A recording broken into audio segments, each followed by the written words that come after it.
Good evening, ladies and gents, and welcome to the WGL EU Season 5 Match Week 8. And once again, we have some phenomenal tank action coming up. But of course, I am Lauren Pansy Scott. I'll be your host for this evening and commentator, joined by the delectable Oliver. How are you doing? Feeling good, feeling good. Once again, thank you for the compliments. Yeah, started off high. Match Week 8, Part 2. We're getting into the thick of things these days. Yeah, it certainly is. And it's coming down to crunch time for a lot of these teams. So do make sure you stick around for all the action. There is a lot on the line here.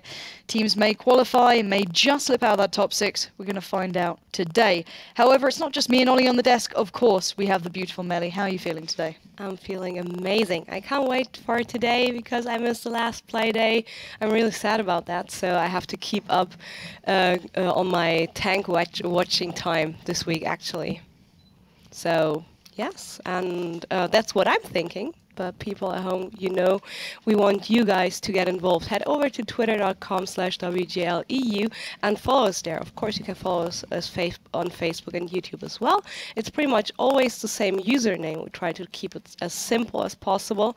And to join the discussion, you just need to use the hashtag WGLEU behind every tweet, so you make sure that we can see your tweets and probably answer some of them as well, if they deserve to be answered. And of course, we want to know what you guys are thinking about the upcoming matches. So head over to facebook.com/WGLEU, follow us there as well, like our page, and vote for your favorite team. And by voting and predicting the exact scoreline of this matchup and getting it right, of course, you get the chance of winning one of 5 bonus codes. So you can vote throughout the first map and during the break, which follows after the first map, right before we head into the second map. But keep in mind, the earlier you vote for your team, the earlier you predict the match scores, the higher chances are of winning.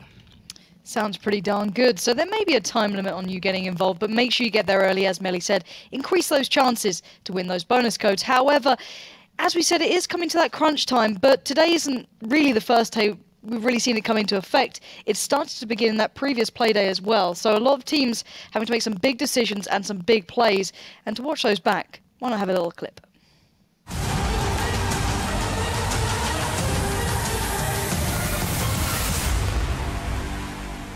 Good evening, ladies and gents, and welcome to the WGL EU. We are into the game right now. Momentum are going very low, and Virtus Pro on the aggression, just working this one out. Outrun from afar, trying to land shells, but with teammates so close by, it's a risky shell to be making as Just Cause continues the pressure. And you said it at the start, there's no one single player to shine from Virtus Pro, but all of them can do this work. Can he really stave off the wolves coming in towards him? 3 tanks now going through. 1 shell received towards Lito and Bungus, and on the run, Lito does get it, but he's gone so low for that commitment. But Just Cause again going down to half HP, free kill moving in. It's pretty much a 4v1. Just Cause staying alive, substantial amounts of sustain there on him, but he does go down in the end. But I'm not sure if the commitment's worth it. They lost 3 tanks for momentum. Well, this is certainly not the start momentum would have wanted. Rogue going down to a 1-shot, instantly obliterated, as was Lito, and 2 tanks down within the first minute. And Virtus Pro pick up that match 5-1. I'm very much looking forward to this match, not just because it could be a little bit more fair, but also because it means a lot. Bit of a blow there for these guys, but 4 seconds left. Finally, the reset does come in. But this is quite close, but the overmatch drastically in WSD Gaming's favour. The thing is, DTQ aren't really doing any damage at this point. I mean, that ISU missed, the KB5's also not doing much, and that's really given WSD Gaming the edge as they push in. Yeah, the overmatch towards that D-line may be in DTQ's favour, but the real important factor is how much they're losing here. This Shift can come around from the backside and try and support, but he's getting very little damage done here as the rest of his team just fall like flies. Novak's expecting it from the south, but he's not. He's coming from the north. 2 seconds left. 2 seconds left. Kluge needs to land this now. He does get it just! Oh my word, just about getting it in time. And I don't think they've got enough time left to cap this out now. Slightly unique, going to try and catch out Nervex, and they do just that. But Agoni's still alive, but for how long? Takes 1 shell, and Nervex got ruined. He got absolutely destroyed, and so did Kluge and Agoni in a second. Haki also falls on that T-32. That's all the big brutish tanks out. Now I want to see what that 416 can do in this game, but at the moment it's firmly in the favor of DTQ. They've taken the advantage, they took the lead, they took the initiative, and they're running with it. The dead zone there getting good damage done. Nicholas Black once again on the receiving end. 3 shells, 4 shells, one more does the job. He goes down. And this may be the disaster DTQ were trying to avoid. And sadly now, all that early work may have just been undone. WSD Gaming just about picking it up in the final deciding round.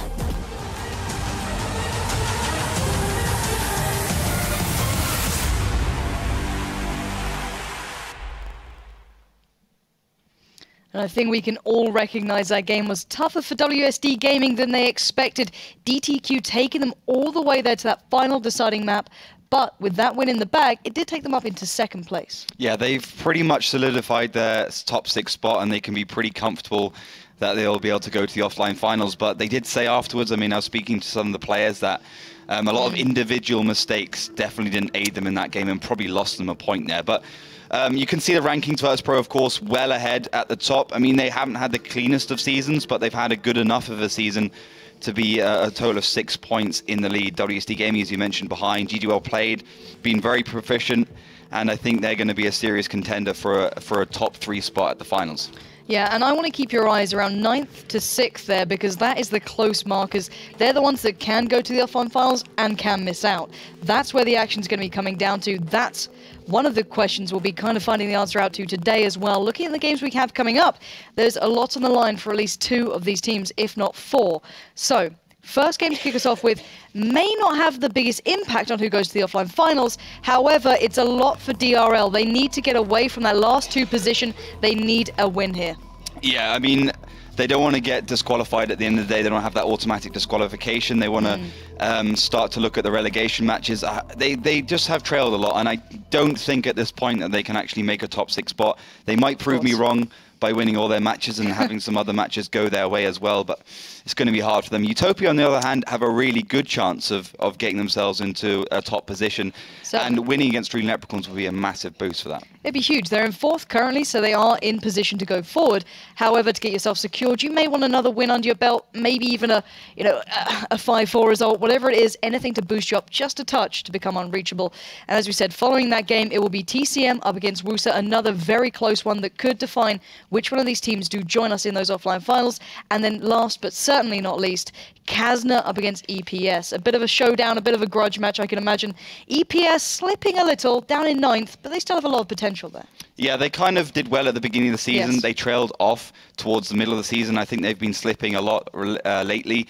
But they also have a lot of good players in there. I think they've been pretty strong. I guess the definitive result for them was the one before Christmas against Utopia. But honestly, I think EPS has been pretty good. They can have a hard match against Kazna. Yes, Kazna lost against Virtus Pro recently, but I think EPS might be able to do a better job.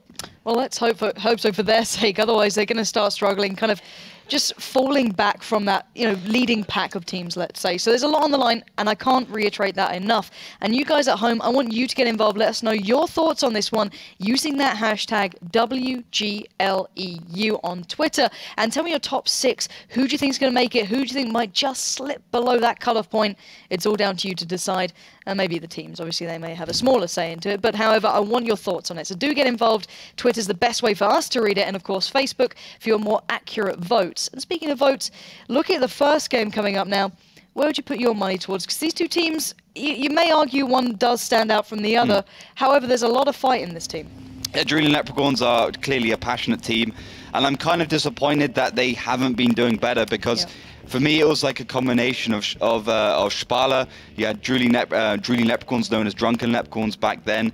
And then it just didn't work out, and that was a real shame. And of course, Freefall, some of their players were in there, and the best of the Finnish guys just hasn't seemed to have pulled out all the stops. And as you said, down in 10th place. Utopia, on the other hand, have been doing a lot better as a new team. And for me, I think it's going to be a battle of attrition. I think Utopia are going to take it, though. I'm pretty much in the same boat as you. If you would put maybe a score to it, 5-2, 5-3. 5-3, I think. Yeah, I'm kind of sitting around the same marker there. 5-3, 5-2 if it goes very badly wrong. Utopia are a team who can build, get that momentum early, and start going further forward. However, DRL have the potential of the same. If I'm not mistaken, I think Wilkie's birthday may even be today around this marker. I think he said on Twitter earlier. At least it's a special day for this man. So hopefully he gets a little bit of luck with him. He's certainly going to need it coming to this one. However, first map coming up, what are we going to see? We're going to see Muravanka, where Dream Leprechauns are going to be on the attack. And then we've seen Prokhorovka, where Utopia will be in the attack. So we've got two very open maps to see through this game. Very much looking forward to it. I mean, Muravanka is always interesting. And to be honest, these really are two sides of the same coin on this map. You know, Dream Leprechauns great on the defense. They've won two of their 4 last rounds on this map on the defensive side, and Utopia have won 2 of their last 4 games on the attacking side. So it's more going to be about which team can win their weaker side than anything else. No, I completely agree. And as you may see, there are some slight changes overall to the mod today. We'll have to keep our eyes on it. You can see that the directionality of the tanks, the focus of them is now on that minimap. So these small features are coming through, and let us know your thoughts once again on Twitter. However, let's get into the action. As you said, in the north, on the attack, it's DRL. The Finns looking for a desperate win. However, stopping them in the south in blue, it's Utopia. And well, they're already in the top 6, but they want to secure that position further. And looking at the lineup so far, is there anything standing out to you here? Well, you can see a little bit more clearly now the differences between the lineups. Top left is your overall HP for the team on that side, and top right, it's Utopia's overall HP. So that's 7,620 in all 7 tanks to 7,480. So clearly Utopia going for a slightly lighter lineup, but it's not much of a big difference. So I have to see, of course, if that does aid in anything they have. And it's really the difference between the 2 Bulldogs and Papa in the 59-16 that's making that differential between the overall hit points for these 2. But interesting start from Utopia, clearly going for the right side a lot. 59-16 is a little bit questionable on the defense, but it's dynamic, it's fast, it can get into those situations. Protomako just gamble a little bit, trying to get out of cover, heading towards a more safe location, but gamble has paid off as DRL weren't ready and waiting. They couldn't make the attack as Largo has taken a few shells to start off with. Yeah, and I love seeing this whole small addition even just to the minimap, because you can see where the tanks are actually looking towards and see who's really focusing on which area. We still have that 1390 slightly further to the south, maybe watching for anyone trying to chase out and catch up to the DRL side, who are making that rotate from the east over to the west, maybe to make that 1 or 2 line push, look for a way in, because they certainly need to find it soon. They've received more damage than they've given. Yeah, but Utopia's right on the ball in this game. They clearly saw DRL were going to rotate, and they have got themselves into a good defensive position, and they're ready to receive at the end of the day. And the 59-16, you'll start to see that having a little play. It's sitting in that bush at the moment, spotting the right cap, but when it feels safer, it might start to head around into the Magic Forest. But Dream Leprechauns very, very willing to be adaptive and quick as they see Utopia are ready to receive, and now heading again towards the right side. And it's going to be a question of if Utopia spots them early enough to know where they're going. Yeah, so keep your eyes on those little light bulbs. If they do start flagging up and popping up, there may be trouble ahead for the Finns. However, they are starting to head towards the east. They're going to have at least maybe a easier glance at that. They haven't received too much damage towards them, so there's still a little bit of viability there. And maybe they've baited Utopia into looking the other way. And this used to be such a big factor for DRL. They used to be so fluid, so kind of creative, and maybe this map will allow them to do just that. Keep that creativity in this. However, we are starting to see a tank being spotted. That is Yoo-Hoo. It's not the end of the world. That's a fairly common place to be in. Yoo-Hoo is actually trying to get to that bush, the hull down position in that 251, but he couldn't. Papa in that brilliant position, the 59-16, spotting him out like he did previously, and that's going to make Utopia in a much better position in terms of the tactical gameplay they can do, in terms of the informational gameplay. And Dream Leprechauns can have to delay a little bit as they do head forwards. A message does go hull down, and it's going to maybe make a couple of shells onto Papa, but they will be blind as Papa is unspotted. Blind or not, message will find him. Massive damage coming through there, down to 217 HP for Papa. So maybe not going to go down instantly. However, that's a big chunk away from Utopia's defense. But you've got to look at it this way now. There's 2 minutes and 47 seconds left, and they need to start making a move towards this. Message did find Papa there, so already a small advantage coming through. And that's some good, maybe not early work, but starting work from DRL. Yeah, 2 minutes and 35 seconds to make that advantage work for them as they do get into the cap. It's a 251 there, so it won't be hard to spot.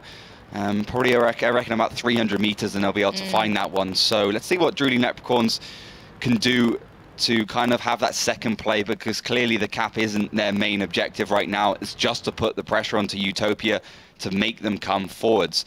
And Utopia, their best idea previously is to head into that middle village, but you can see immediately that Drooling Leprechauns have a good presence in there. They got tanks all along that line, which will force Utopia further up north and into the Magic Forest and possibly to flank around, but they've got a limited amount of time to do it, but Potomaco is going to go for it.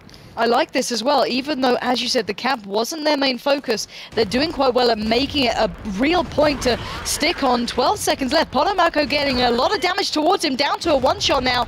And, well, he does go down to Jack. 8 seconds on the cap, and there's going to have to be a move from Utopia.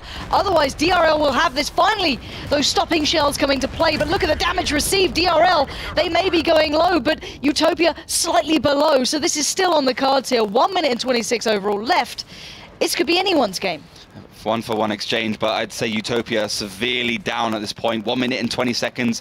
Not a lot of time to make something happen, but I think Drooling Leprechauns will be able to do it. Now, Utopia's plan will be this: simply run away and then get a tank into a good position to spot. The problem is they've lost that 59-16, which is the best tank to decap, as the cap does continue. Yeah, but there's a 251 in the south still. This could be huge. He has to reset this. With the tanks up in the north battling out, that's fine, but Mooka has to do the damage now. He has to find these shells, but he goes down. The cap will continue, and no tanks are close enough to stop this. McMoney making a last-ditch attempt to try and get back. He has the shells, but does he have the shot? Makes one on the run. 4 seconds left. DRL looking as though they may pick this up. 1 second left to make it. McMoney doesn't have the shot, and Drooling Leprechauns doing the damage, picking up round number 1, and in some damn style. Yeah, nice play. All round, very good play indeed. I have to say, they just did everything correctly. They did the rotates, they were quick, and they were good at the end of the day. But still, it's a little bit of a surprise result, but not such a surprise result, because Drooling Leprechauns have been working a lot on their attack. They know that their attack is pretty weak, and they managed to alleviate that. I mean, great damage all around. Pretty much all players in the tier 8s at least hitting over a K damage, apart from Juhu. And Utopia were just put in an awkward position early on. They certainly were. So, as the action does seem to be getting pretty darn heated very early on, we know there are some technical issues, so we're going to go to a very short break to fix those, just so you do not miss any of this prime action. So guys, do stay tuned. We'll be back in a second.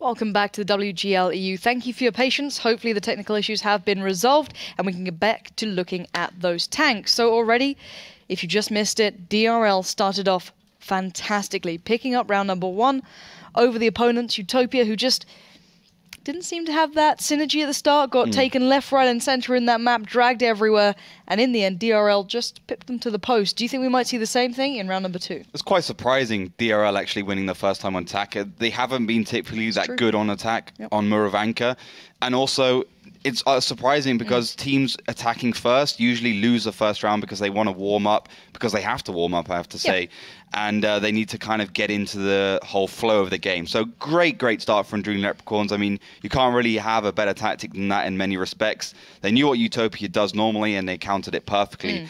But second game, now they're into it. Utopia also will start to get stronger, but they do need to improve their attacking play, and they certainly will hope to do that this round as we do head into it. Again, it'll be Utopia on the defense and Drooling Leprechauns on the attack.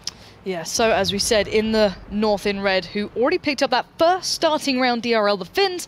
In the south on defense, as you mentioned, it's Utopia, looking to maybe change that and bring it back to that normality.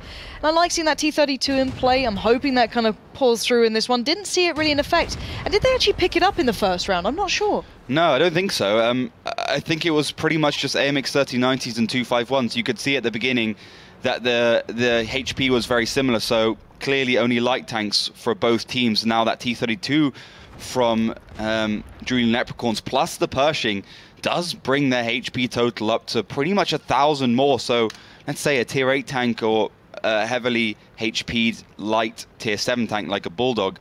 And that's quite a big advantage, and let's see if it works out for them here on this next round. It was a little bit alleviated by Bishu picking up a T-32 as well, but let's see if he can make that one work. Utopia quite far back, sitting a little bit in the defensive lines, and at the moment that's perfect for what Julian Leprechauns want to do, because they are heading it left unspotted, but if they do head into here, they might be caught out as the rest of Utopia is ready and waiting. However, I wonder if Utopia don't want to overly read into it just yet, because last time there was this constant bait going on, but this time it looks like DRL fully committed here. Wilkie finds Potomako very early on, but put himself in a bit of a tricky predicament now. He needs the backup from those Bulldogs and that 1390. Wilt does get a little low, but overall, DRL maintaining that HP advantage. We actually saw this last match day where a team overcommitted into this situation and died, but they did it perfectly. They learnt from that team and they peaked. They sent Wilkie in first just in case, and they took down that tank that's always sitting down here, hull down, aka the 251 for most teams. And it just worked out perfectly. They got themselves a tier 8 advantage. Yes, Wilkie is down to one shot, and Largo also receive a couple of shells down to about half HP, but it doesn't really matter, as they have got the presence now up into that west cap. They might even start that as Utopia is forced out and on the rotate, and Bishu really has to stay alive. He has to start doing work to keep his team in this game as he does bounce off that mantlet of Juhu. Yep, so Bishu there. Looking over, cap has begun, but we said it before, it may not be the main focus here for DRL. They've often changed their minds or had, ulterior plans going on in the background.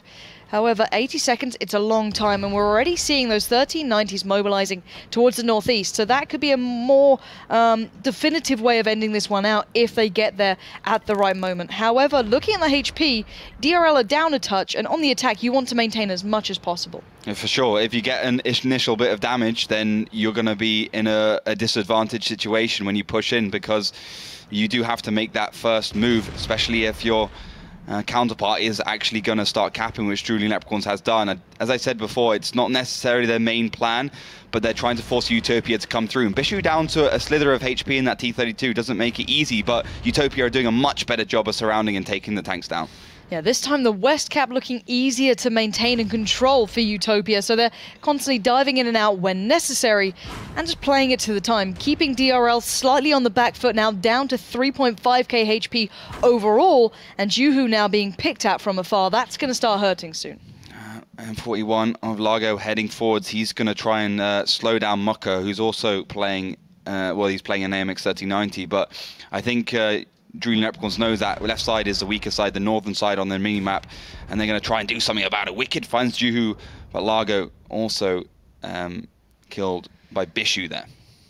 And I wonder when DRL plan to actually attack now, because they've been taking a bit of a beating here, and Wilkie looks as though he will go down. Papa finds him, and that will stop the cap in its tracks. However, DRL still have 4 tanks left. They could certainly do with picking up some kills here, but that 1390 surely going to take down that Bulldog. Trying desperately was Largo, but in the end, to no avail, as Muka did pick him up. But here comes that counterattack from the Finns, going to roll towards McMoney, but McMoney finds one. Sensei goes down now. Jack has to take him. He does do, but look at the HP damage he's just received back, down to a one-shot here. 65 HP for Jack, and Agenti a little bit out of the action. Shell-Shocked and Wicked have done a great job in that back lines of just sniping, continually doing damage against Julian Leprechauns. You'll probably see those two as some of the highest damage dealers this game, alongside maybe Bishu in that T-32. So great work from those two, staying patient, staying put. But Julian Leprechauns not out of this game yet. Yes, Shell-Shocked has pretty much 100% HP, but Wicked and Mucker could be one-shots for Agenti if he uses HE. And he is going to find Mucker first. I'm 100% sure of that. Mucker will get 2 shots on, maybe, well, 1 shot, maybe 2.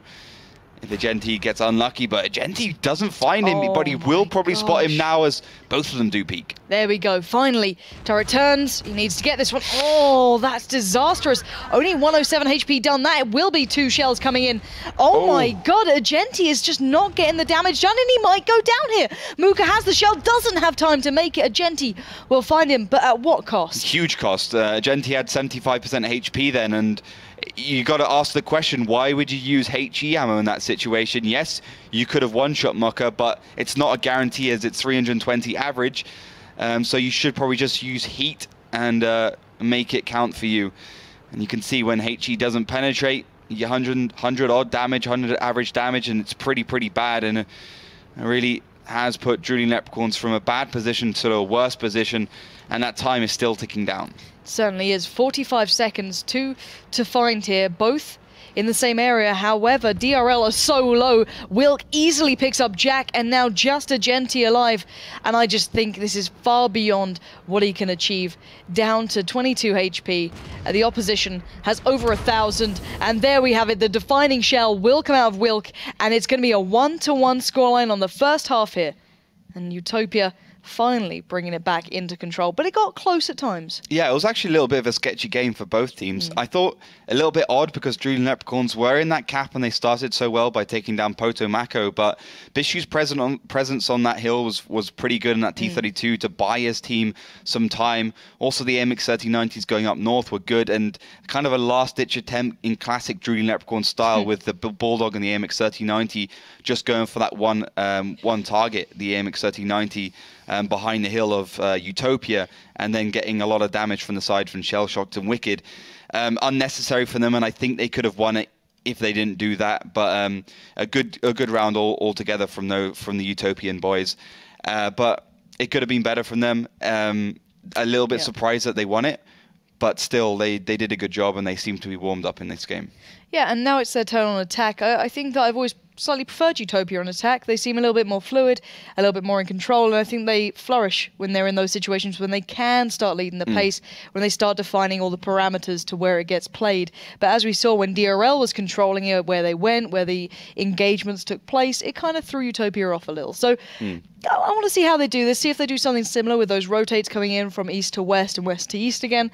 And, you know, obviously 1-1, it doesn't seem all that bad, but DRL did manage to pick up one round on the attack, and some teams really don't have their strengths in the attacking side. Some do. Where do you put Utopia in that scale? Well, I think Drooling Leprechaun's done a very good job because they have managed to win an attacking round. And I said at the beginning, this would be a game about which team wins their weakest side. Now, Utopia, as you said, a better attacking team. They won last 2 of their rounds attacking. Whereas Drooling Leprechauns won last 2 of their rounds defending. But they've also picked up an attacking round now, so good job for them. And now Utopia will have to level that one up here, but they will have a better chance because they're a stronger attacking team. But Drooling Leprechauns is a better defending team, so it kind of all balances out a little bit. So we'll have to see how this one works out. But I don't see Utopia winning more than one attacking round, to be honest. Really? I think they will potentially win that second one. We'll have to see how the first one goes. I mean, of course, when you have that first round, you do have the element of surprise. Tank lineups are coming in as well. They're using the 59-16, so could point towards a little bit of a capping move. They like to play towards that middle area, Utopia, like Momentum does. And I think if they play logically, they don't do what Momentum did against Virtus Pro, just go all in into a lot of situations. They should be just about okay. I mean, 7 minutes doesn't seem like a long amount of time, but it's a fair amount of time to make at least a couple of moves. Yeah, and speaking of all-ins and people being a little bit, you know, let's say calculated, I think we can look at DRL's push and how it came through here. And looking at it, I like this. They learned here. Even though it didn't work out in the end, Wilkie didn't overcommit. He was the only tank to push forward. And they still had Sensei, Largo, all of that behind. So they're able to take down Poto Mako without losing too much. I think it's a little bit unnecessary that Wilkie pushed forward. He could have actually taken down the tanks anyway. And he does actually fall in this situation to a very low amount of HP. He dies in the cap in the end, but you know, him dying wouldn't have been a good thing here. But at the end of the day, they learned from Momentum's mistakes. They didn't go all in. They just took down that 2-5-1. So yeah, that's the best move I saw from Drooling Leprechauns in that round. Yeah, I like that. I want to see a little bit more of that.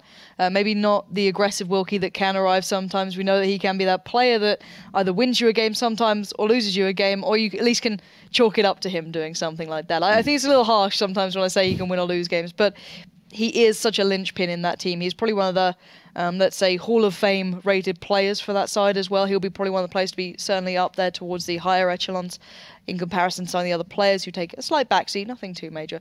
However, I think Wilkie, when he does get that real zone in, I don't know what it is with him, but sometimes when it all clicks together, he can really make beautiful plays. And I want to see more of that from him today, hopefully getting that right balance between aggression and smart play, not overcompensating in one area. But once again, guys at home, predictions. It's all about what you guys at home think as well. Use that hashtag WGLEU and let us know your thoughts on how DRL are performing today. Do you think we're going to see the DRL who can challenge the top, or are we going to see the team that kind of crumbles under the pressure? It does seem to be swings and roundabouts sometimes with this side. It's hard to define, but I think it's a very good start for them with that attacking win pickup. A very good start, and it wasn't very far away from actually winning the second round. Very so, true. yeah, a perfect start for them. Well, not perfect, but good enough. Good enough, and better than many of their starts in previous games. They've had on Moravanka at least. So, yeah, I think a good first couple of rounds. Their defensive side's a little bit stronger, so they can relax a little bit. But I think for Drooling Leprechauns, once they have solved all their kind of all-in strategies, as I said before, this is the problem with Drooling Leprechauns. They kind of get pressured a little bit and then they just go all in. Not like Virtus Pro, who even down a couple of tanks, they can still come back and win. So that's their main weakness, in my opinion. Of course, Prokhorovka comes up next, where, again, it's pretty even. But, you know, we haven't really seen Drooling Leprechauns, at least since the beginning of December, actually playing on Prokhorovka. So they haven't maybe got as much experience as Utopia has, who played against Momentum. Of course, we'll talk about that later. But the teams are getting themselves into the battle. Tanks coming in for both. Just a solid couple of rounds, and Utopia will be back into this game. I mean, for them, it's going to be about equalization, and then it's going to be about winning. Yeah, and even looking back at, let's say, the closest important game or very hard opponent would be School Bus for DRL, I'd say, recently. Looking at the results they had there, actually picking up a fair couple of rounds on Moravanka as well. Yeah. 2 rounds there out of the 4.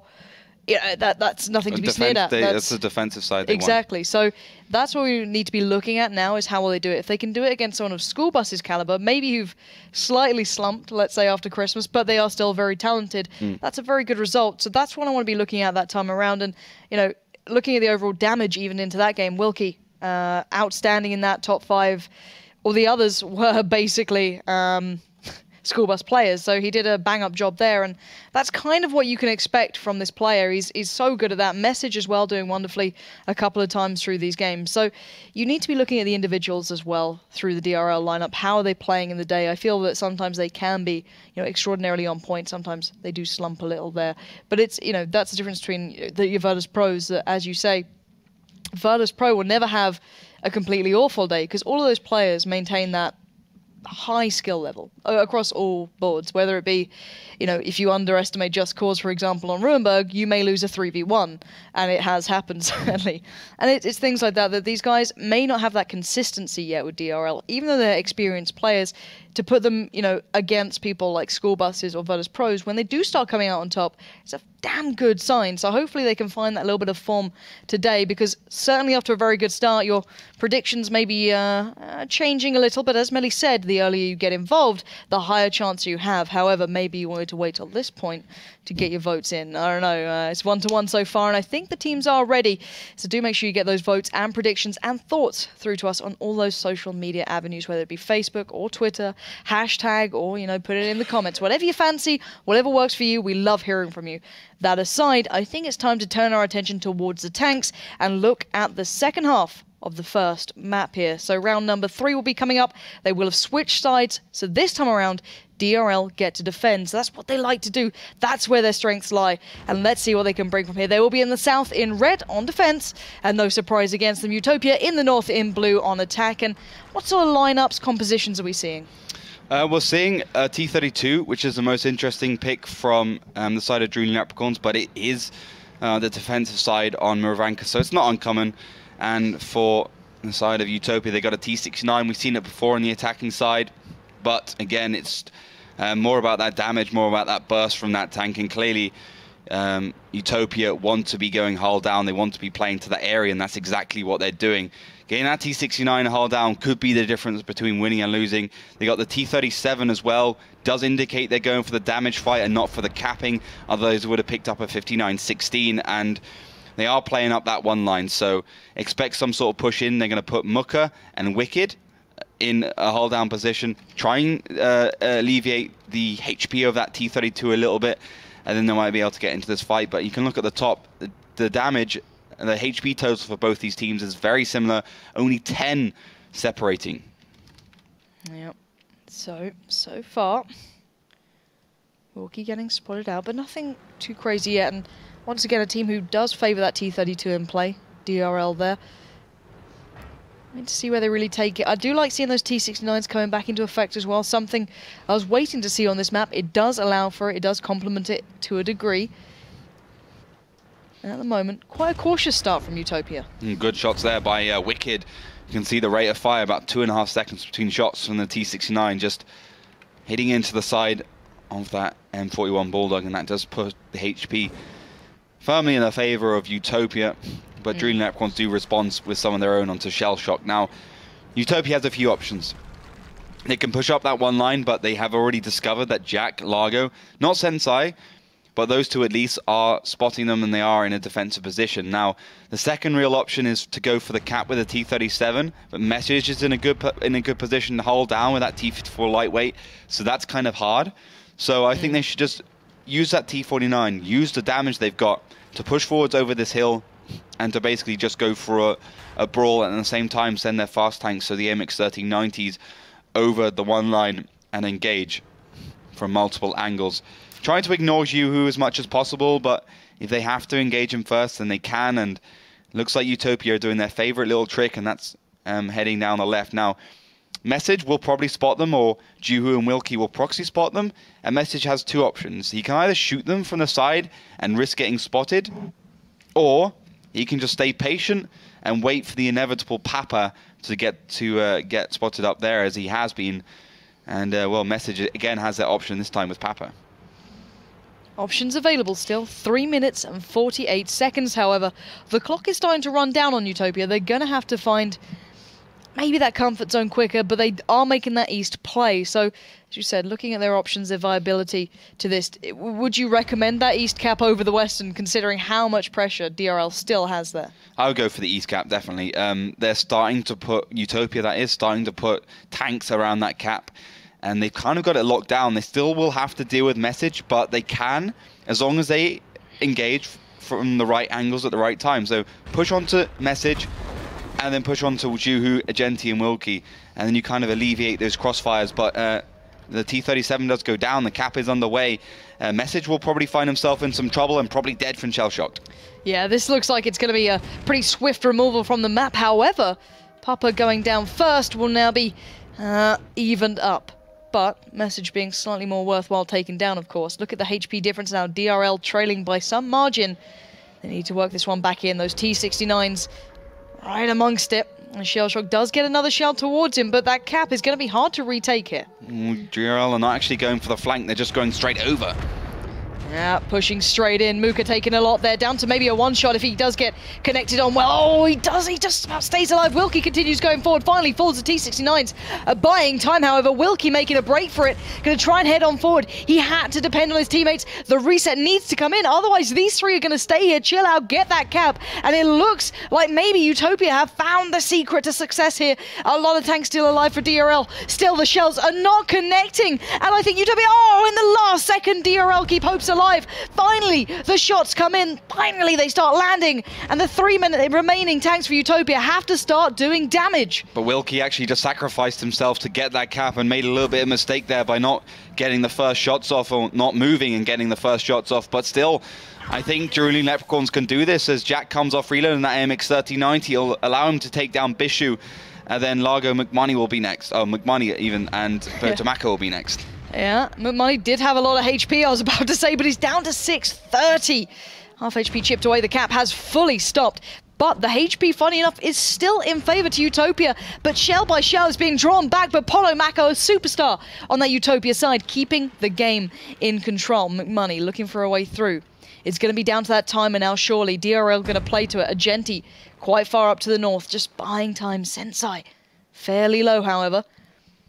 And what can Utopia do now? They have to find those three players or get a cap started fast. That was actually a responsible play from Jack. He had a lot of HP and a lot of shells. He didn't need to go forwards. 2 versus 1, especially going against an AMX1390 and a 251. You're going to go down very quick because you've got the HE ammo plus the auto-loading from the AMX1390. It's a deadly combo you should never have to deal with. And Utopia, they got HP and damage, but they still have to go against the defensive Drooling Leprechauns. And I love it, the positioning from DRL. They know what's coming at them finding that high ground early on with the Bulldog and 251. However, Sensei in the north just trying to put distance between him and the opponent. Smart play overall, and I think they may have this one worked out. Yeah, Sensei is going to be a little bit faster than that MX-1390 with the horsepower per ton ratio, sliding in favor of that tier 7 light American tank. But McMoney's still going to try, and he might just hit the money. Sensei does get into a bush, but on high ground, so could be spotted. 15 seconds for the Utopia to take this. I don't think they can do it. I'm desperate for them to do it. It'd be fantastic, but it looks like it's going to be a 2-1. Potomako just doesn't have the viability to land this amount of shells in this little time, and I think Utopia know it. DRL picking up battle number 3, playing it perfectly, playing to the time, and using their brains in that one, finding that high ground, sending Sensei the go with 0 HP almost as far away as possible. They planned it out from, it seemed like almost the start then. But it was so close. It was. Utopia got very, very close to winning that one. It That were reset less was than lucky. half a second, exactly. And Wilkie, he did make a mistake then. He actually went for the shot, stopped, shot. And, you know, as everyone knows in World Tanks, when you're trying to decap, just get into a situation where you can 100% sure hit those tanks and get the reset. But he didn't do that, and he definitely risked losing his team that round. But he did manage to get it, so he was kind of let off the horse a little bit there. And their team does manage to pick it up. Jack could have stayed alive, and it was a little bit more one-sided towards Drooling Leprechauns. But he did decide to go in, maybe bought his team 10 to 15 seconds, but I think unnecessary play. But altogether, a lot of guts and glory for Drooling Leprechauns, because most teams, they kind of flanked through that middle area down the D line, but instead they just pushed straight over and dealt with Utopia's T69 before moving into the cap. I liked it overall. There's nothing more I can really say about it. I think that DRL are looking like this is one of their stronger maps. That's the thing. If they're able to pick up a 2-2 result against the likes of School Bus and also pick up some other fairly, not decisive, but strong results, I'd say, on this one, I think they need to be getting that 3-1 scoreline and then looking at the challenge of other maps, because in my opinion at least, overall, their opponents may be slightly stronger in the wider scale of things, but at least taking them down to this map, DRL need that good start here, and I think they're certainly looking towards it at this current scoreline. Final round coming in. Where's your predictions laying? I think Drooling Leprechauns are looking like a stronger defending side than Utopia were on their defensive rounds. Yeah. As I said before, Drooling Leprechauns could have won both their attacking rounds, got a little bit unlucky in that second one. So it's still all up to play, and Utopia could still win this. But at the end of the day, Drooling Leprechauns are looking on form and definitely putting the team, which is currently sat in 4th place, through their paces. But often we see the second attacking round going in favor, a little bit more in favor to that attacking team. So I think Utopia might be a 10 to 15% better, and that could push them over the line and give them a victory, which they definitely need now. This is kind of crunch time for them. They're looking towards the top 6 spot, and going at least even into the second map would kind of keep them at rest, and they can do some damage on Prokhorovka. Exactly that, and I think this is the big factor here. Most people would chalk this up to an easier win for Utopia, include it going forward in the overall results. So if they lost this, you never know where they're going to end up. Teams can have those slumps, have those excellent weeks, but right now, looking at it this way, it is the final battle on this map. 2-1 currently for DRL, who are in the south on defense. Their stronger side, as you mentioned, and getting 2 early shots towards Utopia on the attack. Yeah, that T69 is a big tank, and it can get easily spotted. It's very tall. As soon as it shoots, it will undoubtedly be spotted by those light tanks of DRL, which probably sport coated optics, which provides a 10% view range boost to kind of counter the full camo cruise these guys will have. But you can see the lines of Utopia, the attacking lines of Utopia are being drawn quite strangely. I mean, the 251 over towards the left side, you got, of course, the 2 hull down tanks, which is the same. But the T-37's roaming a little bit earlier on, the AMX-1390 behind the house as well. And I think they're going to be trying to get message out a little bit earlier and make sure he falls, because they know he's there, they know they can kill him, and they know he won't be able to escape. Yeah, and looking over towards the east, those T-37s, well, that T-37 and the 251 heading over towards it. Papa just waiting it out, finding an angle onto Message and actually getting a shot connected, and Message maybe being caught out here. He's definitely caught out. He's almost certainly dead, and that T-37 can just do great damage. Bishu also coming into the equation with heat ammo to make sure he can penetrate the slightly heavier armor T-54 lightweight. Yeah, and Message knows he's in trouble. He's going to try and do as much as he can in the time he's going to be alive, but getting this close to Bishu, trying to avoid the shells. Nice work there, but Papa in the background doing the sustained damage over time. There comes that shell to take him down, as Papa will pick it up. Message getting 987 damage, I guess making the best of a bad situation. A really, really good play by Message. Individual skill is really up on form for him, but Drooling Leprechauns immediately responding, and they are winning in terms of HP by at least 400 because Poto Mako received a lot of shells as Drooling Leprechauns realized that Utopia were putting a lot of resources to take down Message with that T-37 and Bishu in the T-251. So Drooling Leprechauns putting the pressure on, but Papa in the T-37 has begun the cap, and that's going to put a little bit more pain towards Drooling Leprechauns, who are at the moment struggling as Juhu does fall. Yeah, DRL off to a bit of a bad start here.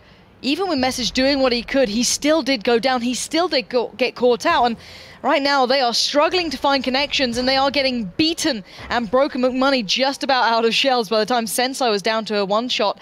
However, the HP advantage is looking more and more into the favor of Utopia, who still have that cap underway.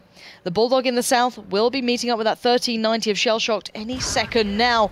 And I don't think Shellshock knows it, and we will find out very soon, but will the Bulldog keep going? Yes, Largo ignoring him, going to go straight for the decap, and that's a smart play. Shellshocked has to turn turret, get towards him, but Largo still going at it now. He needs to get these shots connecting. Potomako is low, but he just needs one to connect. He's going to get found from the left, right, and center. Largo does do the damage. The kills do come in, and they slow down the cap at least for now, but they're down to the dire last options. Jack is actually going to get himself into a good position now, so I think Drooling Leprechauns has this one. If they do manage to take down that T-37, which they do, Bishu will also fall probably to Jack, as he has still 4 shells left in that AMX 1390, and Drooling Leprechauns and Utopia on pretty similar HP amounts. Utopia slightly leading because they have that T-69 still in play, but Bishu does trying to lead on to Jack, which I'm surprised by, because Jack does have 4 shells, but he realized he's outgunned, he's outmatched, and he has to have to run out of there if he wants his team to win. But if that 1390 and Bulldog are able to meet up with him, they will have the overmatch, and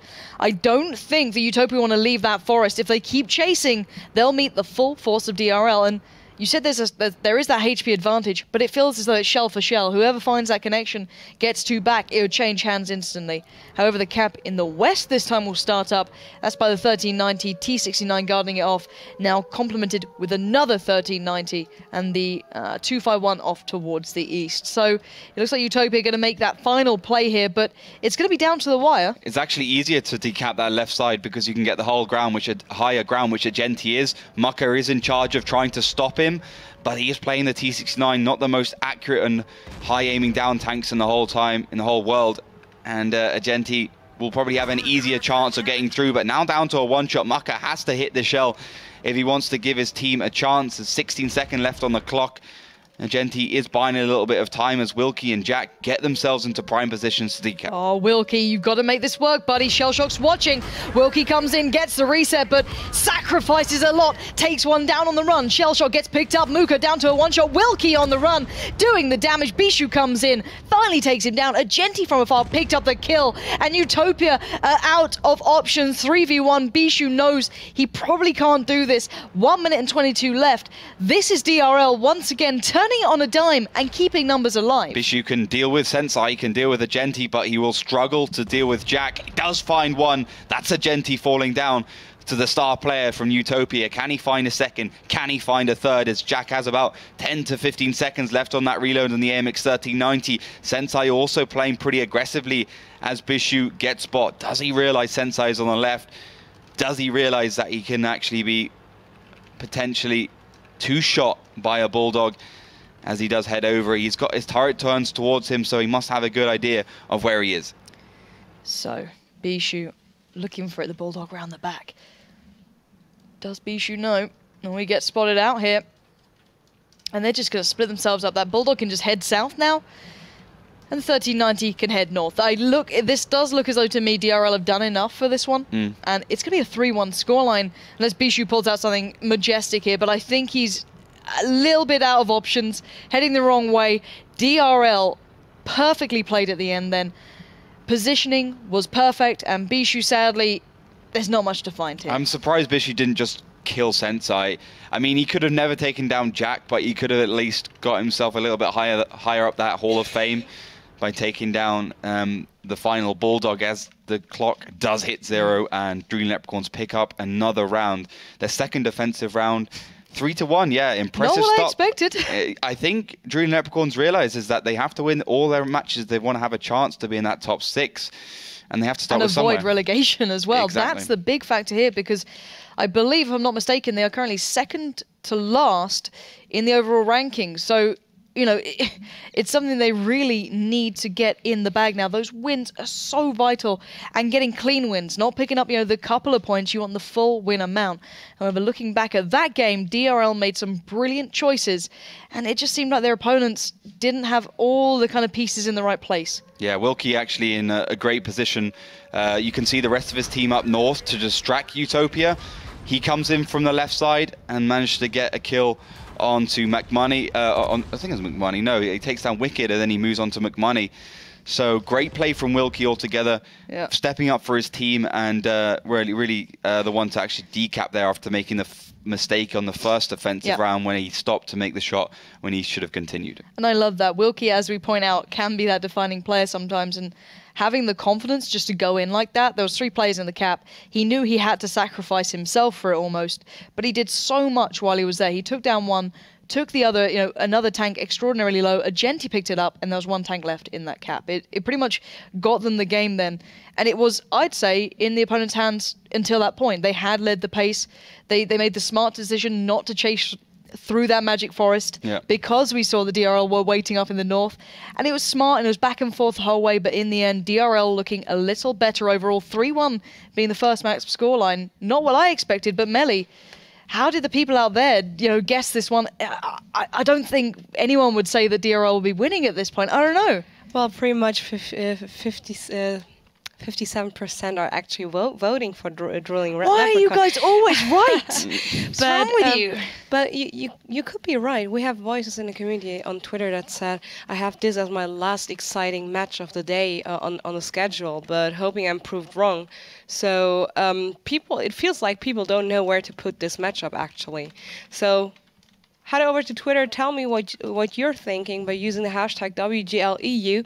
And as said, the vote is still up and running. It will be up until the break is pretty much over and we're heading into the second game. And yes, 57% for Drooling Leprechauns, 47% for Utopia. And let me quickly look at the voting results. They actually predict something very, very close. So let's see how this one goes. As said, head over to Facebook, follow us there. Head over to Twitter and follow us there. We provide you with live updates during the matches. So if you can't follow the stream, don't be sad. We will tweet you the standings live from our studio here in Cologne, so you won't miss anything. Also, if you want to rewatch the VODs from the past match days, just head over to youtube.com/WGLEU. Follow us there as well to get notifications as soon as we upload new video content. And as said, you can rewatch all the VODs that you've probably missed due to, I don't know, other reasons. And yes, people, 5 minutes break, and we will be back afterwards.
Welcome back to match week 8. We are now coming up to, well, about the halfway point in game number 1 here between DRL and Utopia. So far, the scoreline, something that's even caught me by surprise, is 3-1 in favour to the Finns. And I think we're all kind of reeling from that one. But a new map, new start.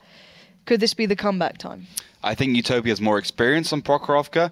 I think Dream Leprechauns will struggle a little bit more on Prokhorovka. Against Utopia have been typically quite strong on this one.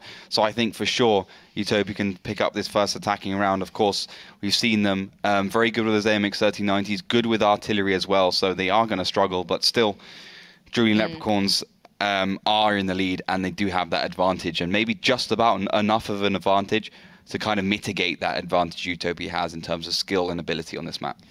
There's a lot of, let's say, pieces that need to fall into place then for both of these teams in the way it needs to turn out for them.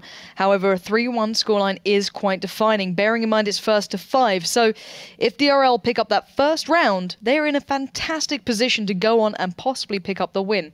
However, their opponents will certainly be having something to say about that matter, and this will be the map to see it on. A lot of options here, though. Tank-wise, there is so many various lineups we have seen coming through. We're looking forward to seeing what they bring to this, because it's do or die time pretty much for Utopia. They need to bring out their A game here. Currently 4th in the league so far. They should have a couple of aces up their sleeves. However, it does look as though the teams are ready. We can start looking towards getting into game to see what they have going on here. So, in the north, on defense, DRL's stronger side, arguably. You'll be seeing how they lock this one down in red, and in the south in blue is Utopia on the attack, and this is two very different lineups. Yeah, got a very, very fast lineup from the side of Drooling Leprechauns. A lot of 251s and an AMX 3090 and T37 to complement that, and Utopia going for a slightly heavier lineup, but more typical T32s, and of course a T49. Let's see how that one works out. You can see the overmatch in terms of HP is quite significantly in favor of Utopia, about a K difference, but Utopia towards that left side could get caught out if they do get spotted. As I said before, Utopia attacking first and Dream Leprechauns on the defense, and quite a defensive start from Utopia, apart from Shell Shocked and Bishu going forwards, does indicate that they're going for the later game. Yeah, and that whole lineup looks as though Utopia won the later game. Look at the HP difference from the very start. Utopia sitting on 8.6k overall, and DRL 7.7, so there is a substantial difference of HP. However, let's say to a newer viewer, it looked like Utopia has the advantage there. But what are the pros and cons of having such a heavy lineup? Well, you can just play around more, and you have more room for error at the end of the day. You can take more shells, and of course you have the advantages of a heavier tank. The T32 has more armor than for instance, a Pershing, and a Pershing has more armor than a 251, and 251 has more armor than AMX 1390, so you increase your chances of bouncing. T32 also has a lot of tracks to deal with, where the 251s, which predominantly featured by Drooling Leprechauns, will struggle to penetrate with heat ammo, and it definitely won't penetrate with HE ammo, so they might even have to switch to AP. We'll see how that one works out, of course, but I'm a little bit worried that Utopia won't have enough speed, though. They have plenty of armor, plenty of firepower, but speed they lack. And you'd almost want to see this the other way around, wouldn't you? The defending side to have the HP, the sustain. They don't need that much speed apart from maybe rotating from the cap circles. But even though in this one, the cap circles are fairly close in a way that you may not need it. But on the attack, you need that kind of, let's say, speed, the viability of rotating, a little bit more to your arsenal of options. However, if DRL get caught out in the open a little too much, they can receive a lot of damage. And whose shoes would you generally prefer to be into if you could pick the heavier, more HP, base lineup, or the slightly faster, more flexible lineup? I think I prefer the more flexible lineup, but having said that, Drooling Leprechaun's lineup basically allows them to sit back and then also have the speed to go forwards, because they're basically saying, okay, Utopia, you can go and cap, but we're going to use our 251s once you're in that cap to basically just rush in and kill you. 251's got great damage. I mean, you got about a 5-second reload for 250 if you're using HE, about 320 average. So it's going to be a big painful chunk of damage going the way of those Polish boys, Utopia. But still, the execution will have to be perfect from Drooling Leprechauns. Papa does receive the first couple of shells, but he is playing the T-37, so it's not a big deal. Also doesn't die, stays alive. And Utopia's now thinking, okay, we can go in that cap, and it might be a carrot on a stick, but they will have to deal with Juhu on the right side, and Drooling Leprechauns immediately starting to flank. Now you'll see the faster tanks really come into their own element as they do head around the western side. And I wanted to point out, bearing in mind, Wilkie is still in the A0 section up in the very tip of the northeast, not giving away anything so far. He may be in a position to fire that one last shell. He'll be easily cornered out. However, looking at this, we are seeing the 251s up in the north, and look at Ponomako going hunting. He might actually find him out here, and let's see who gets that first shell off. Ponomako checking, maybe thinking this is looking a little too good to be true, and he might be thinking, right, he does spot him out, and Wilkie now needs to emerge from those bushes and get the damage done. He doesn't get the first shell off, however. Waits for Ponomako to become maybe a little bit more desirable in this one. However, Wilkie taking 3 shells, now going down quite low, and the cap is continuing. Wilkie's in a bit of trouble. This baited play might just backfire on DRL. But they all are heading towards Wilkie. They're all aiming towards Wilkie, and you can see DRL are starting to get themselves into good position behind, and Wilkie is still alive. Doesn't matter if he is getting a lot of shells towards him. He's still alive, still gunning the game. Potomako finally does take him down, but Drooling Leprechaun's now in a good position to deal with him. Bishu having to go forward, as is Wicked. And to be honest, actually, Utopia's T-32 and Pershings are doing a great job of staving those 251s away. Look at the HP difference, 3k to 5. That is massive in this sort of battle. Huge overall, but so far we are seeing the cap being dealt with. But can now DRL deal with that HP that is on the Utopia side? 1 minute and 47 left. We already have a tank down to the south trying to stay alive. Agenti, however, dealing with Bishu as best he can, but getting nothing done. Bishu delivers. And it's DRL looking a little bit worse for wear. Yeah, 1,800 to 4,600 HP. That's more than double for Utopia. And you can see Drooling Leprechauns trying to do the best they can with a bad situation, but it's going worse for them, as I'm sure Utopia will just be able to go forwards, take down the tanks, and move on for a win. Jack trying to do as much work as he can in the background, does find one, but it's a 5 versus 2 situation. Messenger and Jack, and of course, Jack playing the T-37, it's going to be hard. Cap also on the way via Bishu in that Pershing. And to be honest, this looks like a landslide victory for Utopia. It certainly does, unless there's some sort of hero action coming out from these two. I don't think Jack's... Can Jack land shells here? I don't know if he can. I guess he might be able to find an angle maybe, but it would be a hero shot at this sort of range and in that sort of tank. And Message still alive, might be able to do something, but they need to stop the cap and stay alive. So a lot on the checklist of things to do for DRL. 15 seconds, Potomako going hunting in the wrong place, but he will come in useful later on. Can they get the damage done. Message receives 9 seconds left. It has to be quick from these boys. Shell to make if a message goes down, and it's all on Jack. 3 seconds left. I don't think he can do this, and it looks like Utopia surely are back in this battle, bringing it back in battle number 5. No reset to be seen. And they needed that.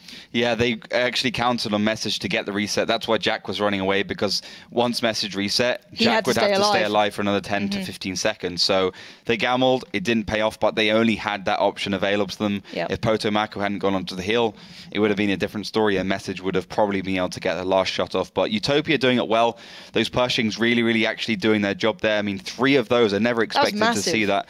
As I said before, the heavier tanks are starting to come into the season a little bit, and as we head towards the end, 3 Pershings in the T69, and Shellshock doing the most. And the clutch time was when Bishu went forwards with Wicked, and they could just sit behind those railroads and really pummel those 251s, which with heat ammo couldn't penetrate the spaced armor of the Pershing's mantlet. If Wilkie had kind of been unspotted and Utopia hadn't thought about it so much, it could have been a different story, because they would be able to reset and play for time a little bit more, but Utopia aren't that dumb. Yeah, and putting all your eggs in one basket, we know it can backfire. And what do we make of finally seeing Prokhorovka without artillery? It's been not a while, but I'd say it's the first game that neither side have gone for it. Is this just teams adapting, feeling that it's maybe a little bit too readable here? But then again, I guess that looking at it, Utopia weren't playing with that in mind. They wanted that HP. It wasn't really suiting it. However, do you think maybe DRL could have added it in? Definitely. They should have put the M44 instead of that T37. T37 wasn't particularly useful. Maybe if they'd been able to run away and Message didn't die, it would have been useful, but never got to that stage. And with all those heavy lineups, all those heavier tanks, those medium tanks, Pershing is really close to being a heavy tank, to be honest. And it was considered a heavy tank at one point. And the M44 would have had a bit of a field day. It would have been able to nail all those tanks in the cap. It would have been able to reset the cap whenever it wanted to. And it probably would have been top on damage score. But Drooling Leprechauns are a team that likes to go for speed. They like to go for kind of dynamic plays, and clearly didn't really have someone they could put in that position. They couldn't find an artillery player who would be able to step up to the mark and actually hit those shells. No, I agree. And it's funny, we're actually seeing teams now adjusting players almost to allow for artillery. However, I don't think DRL have really done that yet. I know they probably have viable artillery players. Go Message and Wilkie. Yeah, I mean, these guys are good in artillery, but compared to others, look at like Doctor, for example, in a couple of the teams, and School Bus has Arclit. They're dedicated almost to that craft, and I haven't seen someone really taking that sort of role for DRL yet. Do you think maybe that's something to look into in the future for them, or does it not really suit their style? As I said, they like to play dynamically. They don't really have a good artillery player. I mean, they got good enough artillery players. They certainly wouldn't be too down if they did take one. But yeah, I don't think they've been particularly happy with that tank, and they maybe haven't seen the payoff that a lot of teams maybe be looking towards with artillery. And to be honest, we haven't seen a massive payoff with artillery this season at all. It's been good, but it's never been consistently good, I think. We've got a couple of good rounds and a couple of top damaging teams. But at the end of the day, you want that consistent damage, and Drooling Leprechauns playing the money instead of going for those lucky shots. Lineups are changing a little bit this time. 2 T32s from Drooling Leprechauns. That'll swing the HP more towards their side. Still a little bit towards Utopia, though, about 200 HP separating them, but it's a lot better overall. It's about 800 difference compared to what they were in the previous round. And those 2 T32s are just going straight for D0, D6 even, to go hull down and to actually just outmatch the Pershings. I mean, Pershing, great hull down tank, but a T32 takes the cookie. And I'm looking forward to this now. Nice work from DRL to adapt. Utopia coming back into this, obviously, in the second map. 3-2 now being the scoreline. It needs to happen now for DRL. You don't want to give that chance, that glimpse to the opposition to allow themselves to really start building into this game again. So let's see what they have in store. Utopia, as you said, heading straight over towards the east side. But those T32s willing and ready to meet them, but Sensei taking so much early on. Actually peaked really early there, and a little bit unnecessarily. I mean, no one was really that far forwards. Maybe he got spotted and he had to actually make that shell before retreating, but it's I think with every game, it's always better not to peek at the end of the day. There's just some situations, of course, peeking is a good idea, but quite often it isn't, and it's what loses you the round. Shell Shocked and Bishu using those Pershings to the best of their ability. I mean, the Pershing, great hold down tank, as I was talking about, but you can penetrate that turret in odd situations, and that's where these two T-32s will start working. But maybe with 3 Pershings, it'll start to go in towards Utopia's favor, but Shell Shock peaking and getting punished. Yeah, starting to negate the damage here. It's actually brought all even.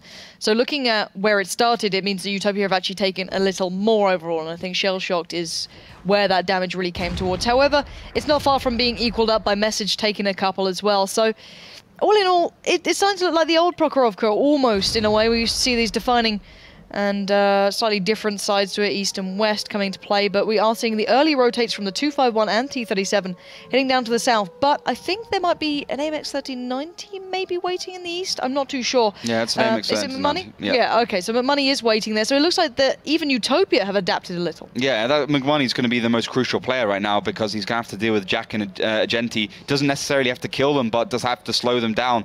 19 seconds left on that clock in terms of base capture time in favor of Utopia, but Drooling Leprechauns seem to be calm, they seem to be collected, they seem to have an idea. Also, McMoney in that MX 1390 heading off the hill will allow that 251 to get up there, and I'm just wondering what Drooling Leprechaun's going to do about this cap. Well, they've got to do something soon. There's 7 seconds left, and they've done little to no damage yet, and I can't see them pushing across. 5 seconds. Shellshocked and Papa can just sit here and wait, and DRL surely have left this one too late. Shellshock does get 1 shell at least. Largo pushing in, but this is a very late push through from DRL, and the HP difference is probably substantial enough to swing this one in Utopia's favor. However, Largo gonna go man mode straight in here, gonna wait for that shell to become available, go towards Shellshocked, avoiding those turrets turning. It's gonna be Agenti to find Shellshocked, and Largo to focus onto Papa, bringing this back a little, but I'm not sure if it's enough and if it was too late, and look how much damage they've received. They actually had to really sacrifice a lot to get over that railroads, and it hasn't gone well. Largo still alive somehow, does fall. McMoney would have surely cleaned that one up anyway, and Agenti last one to fall as Message last one to fall as Genti's the only one left on that hill trying to do some work, and he was out of the game for so long getting up that hill. He's only managed to do 482 damage. That's 2 shells.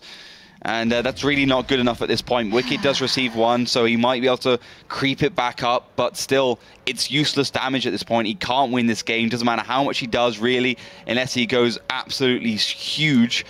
So it's kind of useless. Yeah, it is. And a T-69 jumping into the other cap circle for the crack of it. Time, something that I guess Utopia aren't too worried about, considering Agenti, as you said, would have to do something beyond human ability almost in this one, and the cap will keep going here. Agenti taking shell after shell, and it looks like Utopia starting to mean business here in battle number 6. DRL left with 33 HP and not a lot more, and I think that Utopia know that they've done the job here. Yeah, that wasn't pretty. Yeah. Ouch. But still, this should be a 3-3 scoreline now. Agenti just left to consider his options, but Money's just toying with him more than anything.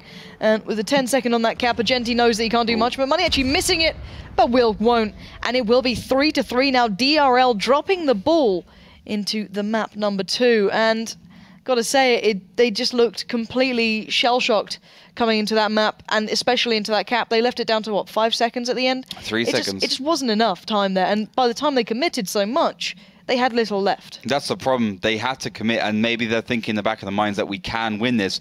Yeah. But again, they were thinking, okay, if we do commit, we'll die anyway. And this is the thing. That was nothing special from Utopia. They simply put the Pershings hull down again in that position. They would have got killed by the T-32s eventually, but because Utopia put the tanks in the cap, got that underway, those Pershings were fine, and once they were forced to go through, you had so much damage from those AMX 1390s, from the 251s, that it really did go well for them at the end of the day. Drooling Leprechauns just struggling to find their feet on the defensive side. I mean, Prokhorovka is harder to defend on because the 2 caps are in 2 completely different places. I mean, you can go to that left cap, but you have to deal with the right cap at the same time, so it is a hard one. But I think the tank lineups from Utopia were on point with those Pershings and the T69. I thought their play was on point and they weren't scared to make those capping moves. Yeah, real commitment then from the boys there. And I liked it. It pushed DRL out of their comfort zone and it made them really have to work to get back into that, and they just couldn't do it in the end. So it is now tied up all even. That fantastic lead the DRL started out with has now been completely negated by just competent play from Utopia, bringing out their A game on their attacking side on the second map here. However, we will be switching sides going into the second half, and I'm not sure what to expect coming into this one. I think we can expect Dream Leprechauns to play out their skins because it's still a hard game. But I think Dream Leprechauns will have to win one of these and actually come back from this at the end of the day. They're just about in the lead still, but I don't know. It's going to be hard. It's going to be really hard for them. I mean, Utopia, that was one of the strongest attacking rounds I've ever seen on Prokhorovka, and I'm not sure if Dream Leprechauns can actually replicate that. I tend to agree, which worries me, but still, we could see a winner on this map quite easily if they pick up the 2 rounds. But it does look like there's a possibility of going to the third decider. However, you guys at home, keep those thoughts through to us on Twitter using that hashtag WGLEU while the teams get prepared for that second half. So they are just getting the tanks locked in as we speak. So it shouldn't be too long now. So get those thoughts and, just your general, let's say your opinions on that play from Utopia coming out then. Their play on the attack was more decisive than I've seen in a long time, more well-rounded than I've seen in a long time prior. They seem to be really getting themselves together on that, and we said they are a good attacking side team. We didn't see it so much on the first map, but I think we saw it really coming through on this one, so I'm hoping they can kind of bring out something good at least on the defense, because last time, bearing in mind, DRL did manage to actually pick up at least one of the attacking sides. Yeah, and it's actually going how we'd expect it. I mean, Utopia, great rounds on attacking side, but Muravanka was Dream Leprechauns' pick. Utopia went for Prokhorovka, and they knew that they could win on attack first. Now, they obviously had a special plan. They've been practicing with those Pershings, those T69s going towards that right cap a lot, and that's why it worked for them. That's why they choose Prokhorovka, and they also saw that Dream Leprechauns haven't got much experience in this match, so it kind of all works out and it's logical. But they're still going to have a decent plan on the defensive side. Now, how much have they been training that defensive side? What do they have in store on that defensive side?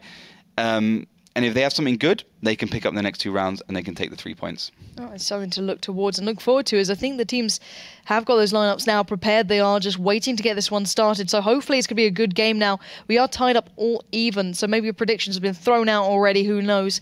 Maybe the performance coming out from Utopia on that attacking side just completely shell-shocked you. I think it did me, and I want to stop saying that guy's name, but I can't stop it now. He's done too well.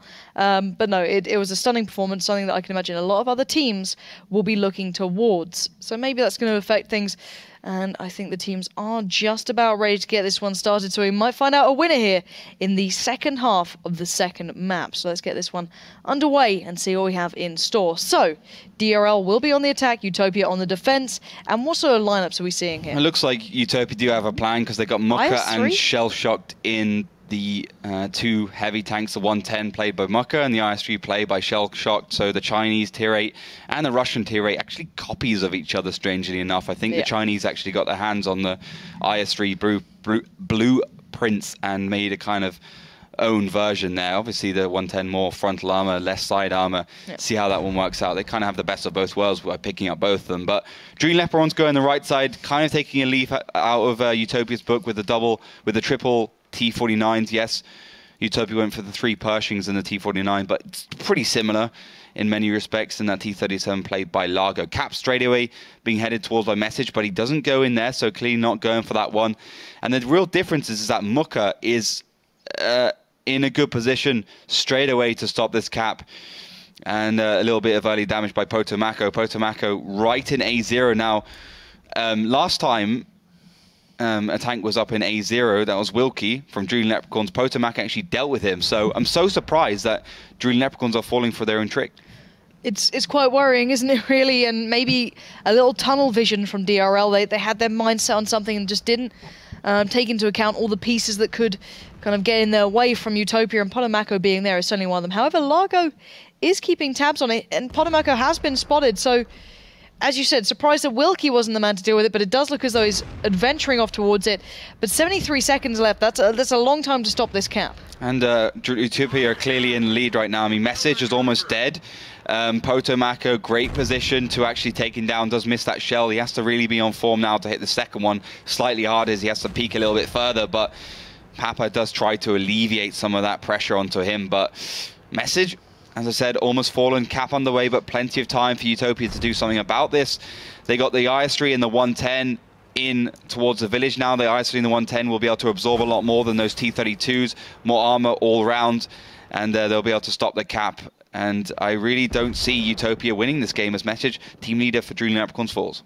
It doesn't seem such a shock and awe tactic almost when it comes out from DRL. It's a slow cap. They're being worked down. Finally, Wilkie comes up, finds Potomako, and Potomako just doesn't seem to care. He's not even turning turret to face him. He knows that his attention is on that cap, and that's where he's going to put his resources towards. However, Wilkie will take him down and keep the HP in DRL's favor. However, that cap is still going so slow, and bit by bit, Utopia are chipping away at them. Potomako does fall, but I think it's kind of okay for Utopia. It was a little bit of an expendable resource. He could have hit those last couple of shells. Message could have fallen earlier, but Juhu peeking gets punished. And I think Utopia's IS-3 and 110 will eventually just cross over as McMoney takes down Jack in that first T-69. And once those two do go over, it's going to be game over as Largo in the T-37 does go down. Yep, so 4 players remain for the DRL side. 6 for Utopia. And that's just bodies to throw towards that cap if they need to, pretty much. To stop it, to halt it, to sacrifice them for the greater good if necessary. However, DRL are down to about 3,000 HP, so they need to make their options rather smart ones now, make their choices correct. And Juhu finds a little bit of damage towards Mooka, but McMoney maybe starting to look towards getting it back. So already, I've got to say, it looks like DRL have kind of lost that real potent start they had. Drooling Leprechauns have to get their tanks into one position and just focus a tank down. They need to take care of that 251. Mooka and Shellshock, pretty slow tanks and also not particularly accurate, so they won't be able to actually help that 251. So simply overmatch it, take it down, and then they can start getting back into this game. I don't see how they can cap with those 2 tanks there. So they do have to go for the kills. The Bulldogs shouldn't be a problem either, as long as they have enough HP at the end on the 251s and the MX-1390s. But do Drooling Leprechauns see it whilst Utopia is putting so much pressure on? That's the big question in this game. They still have some time, 2 minutes and 30 seconds, but Juhu falling in that second T-69 is a big blow, and now maybe Utopia will see their opportunity to go forward. Sensei again on reload, but Wilkie full HP might be able to do some real work.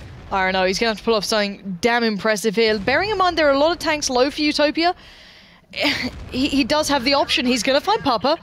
Doesn't take too much for it either. Couple of shells here and there. But he's going to have to do this a good couple of times. There's a 251 in the south, as you pointed out now. Coming around on the flank. This could start doing some damage. I believe that is... Is that a Genti going around, or is it... It's a Genti. It is a Genti. Yeah, and he's just going to try and avoid, well, the IS-3 and the 110, but the IS-3 and the 110 have seen what Drooling Leprechauns can do, and they've actually gone forwards. He does just, beautiful hit-firing shot there to hit that 110. Very unlikely. Wilkie finds another. Bishu. So it's actually going back into Drooling Leprechauns, but he's got to stay safe. But McMoney is on reload. He's committed over the railroad now. Agenti did find Wilk, so they're bringing the numbers back now. It's a 3v3. The game's still on. Sensei, though, is in trouble. He'll be picked up by Shell-Shocked. Couldn't do much there, was on reload. But Wilkie, 2 more shells to make. Agenti looking for more. McMoney, next target. Gets the ram, takes him down. 2v2 now. Agenti needs to do a lot of work here, though. The 110... is still in effect, and this could start hurting a lot. He actually went for the ram a little bit unnecessarily. There's like about 15 seconds reload left on that MX-1390. He could have just shot him and saved himself 210 HP. That could be a big, big deal later on in this game.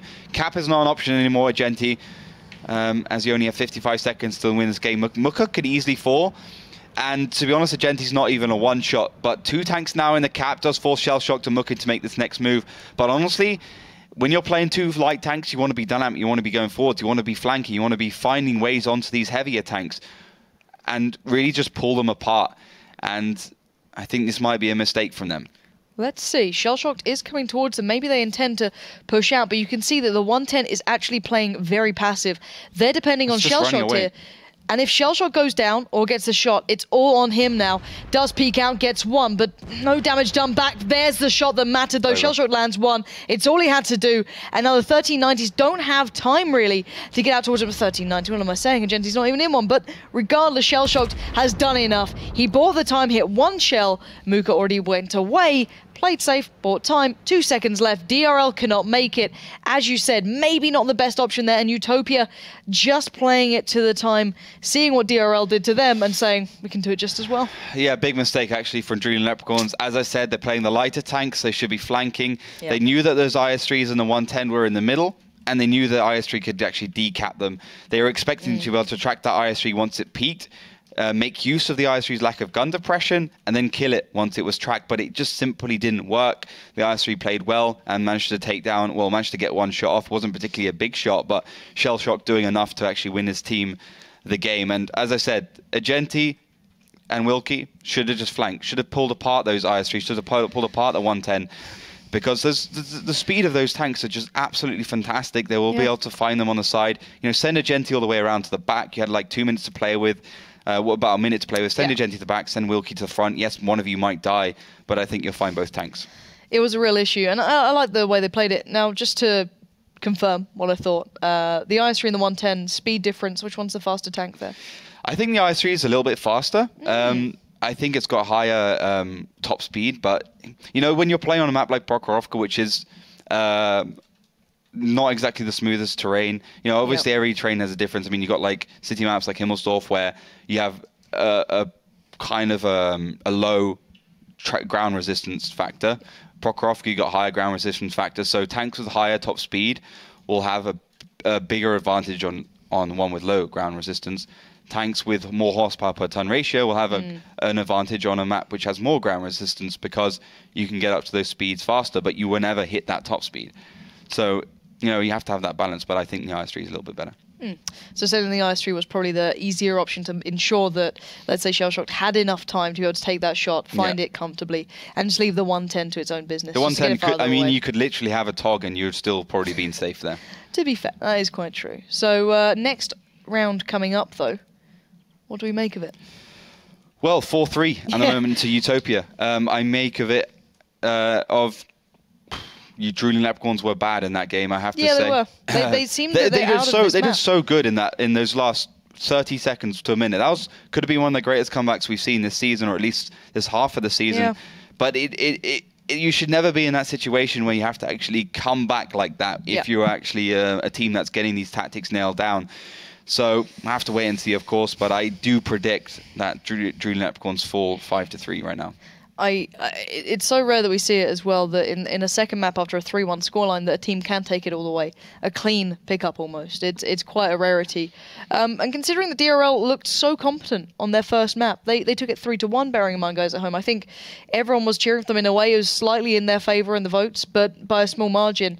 And now I can imagine people are just kind of in shock about how that went down, because it has been a drastic swing, and I think DRL will be kicking themselves if they do lose this round, and that's what it's going to come down to now, because let's refresh our minds again. Utopia is leading this now by actually a whole round, and that's massive considering that first map scoreline. So Utopia playing out of their skin here, and just seemingly a step ahead of DRL the whole way, whether it be in tank choices, tactics, clutches, whatever it is, they seem to have the plan nailed down. However, 1 round to go, it can still change. We can still go to that decider map if DRL finally show up in map number 2. Let's find out. The teams, I believe, are in and looking ready to rumble. So let's start looking at what's going to be going down in our final possible battle here if Utopia pick it up. So I'm looking to see who's going to come out of this one really blazing. So in the north, on the attack, it will be Utopia. I think I'm lying. No, you're not lying. North Utopia, South Drooling Leprechauns.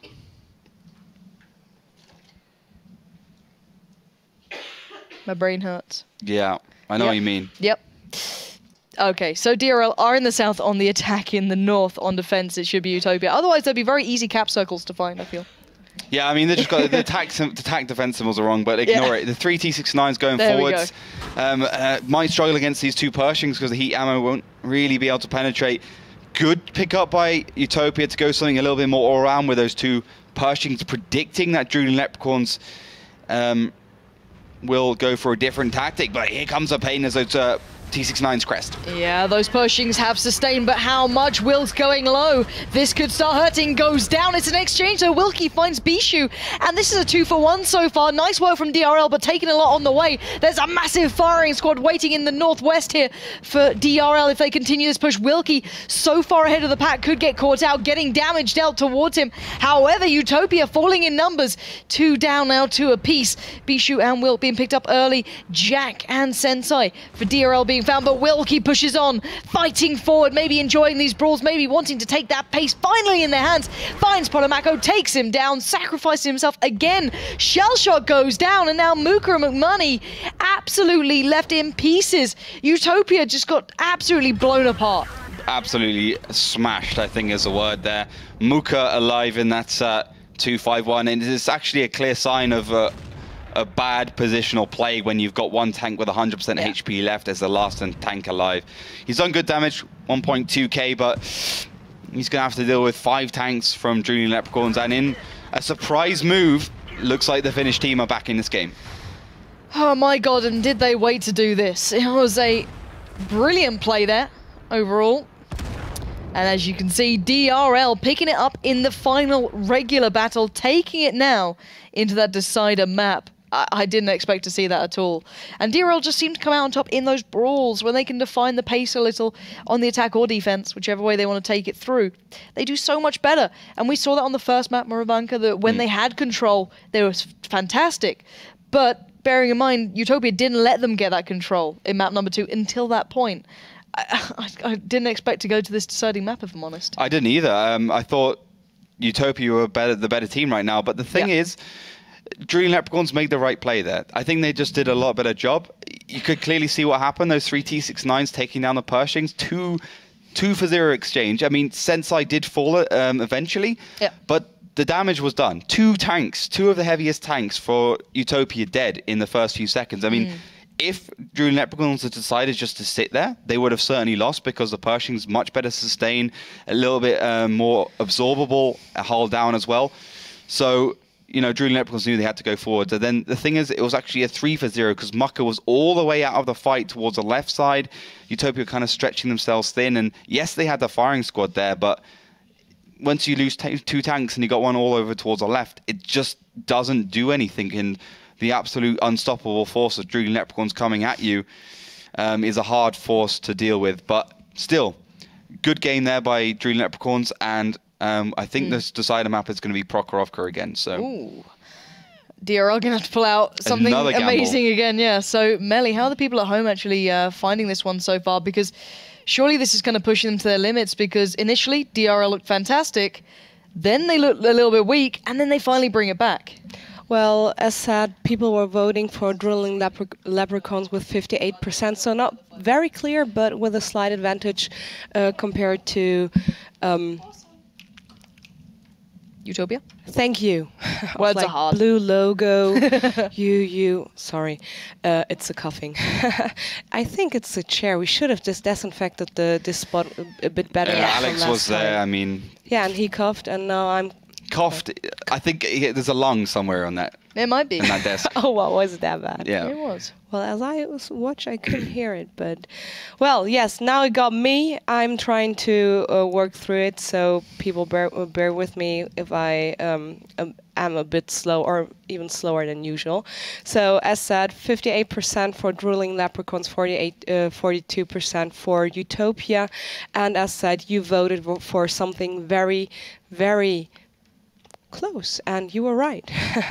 And I don't know how they do it, because as you said, it was kind of a roller coaster ride, and well, people, just do your magic. The next vote will be up in a few minutes, so we will be back after a short break. In the meantime, you can head no break.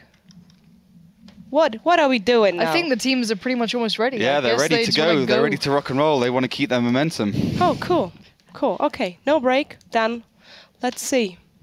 Indeed, no break this time. Normally we might take a couple of seconds. It just depends on the team. I mean, if the teams are ready to go, we're ready to go. And hold on, we say this now, right? This is Caster's Curse. We'll say no break, the team's ready. Let's have a little counter of how long they take now. Just because we said this, we're going to put a little timer on my screen. And I'm going to wait here. Do you know what? I just got a feeling. That someone's going to drop out. Something's going to, you know what I mean? Like someone's just going to decide. Small earthquake is just going to localize itself below a player. Exactly. Wilkie's going to, I don't know what's going to happen to him. He's gone. Exactly. So hopefully the teams will get themselves ready. It looks like Cliff's on that. Cliff is actually, I thought it was going to be Prokhorovka. I'm pretty sure I read Prokhorovka, but it's clearly Cliff. That's because she's going mad.